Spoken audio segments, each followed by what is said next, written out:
大家好，歡迎嚟到呢個頻道。咁上次要講過咧一個問題咧，就係話紫微斗數咧，原則上咧就唔需要揾真太陽時嘅。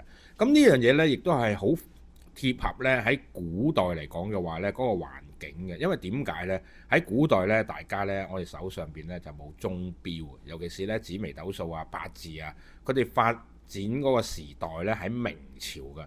咁嗰陣時候嘅話咧，大家嘅手頭上咧亦都冇一個好準確嘅計時器。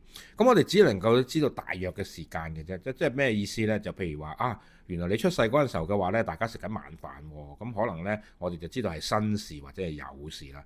又或者你出世嗰陣時候嘅話呢，啊隔離村呢，阿牛呢嗰日呢，就啱啱拎住個鋤頭呢，開始出去耕田喎，咁我哋就知道呢，嗰個時候呢，可能係卯時。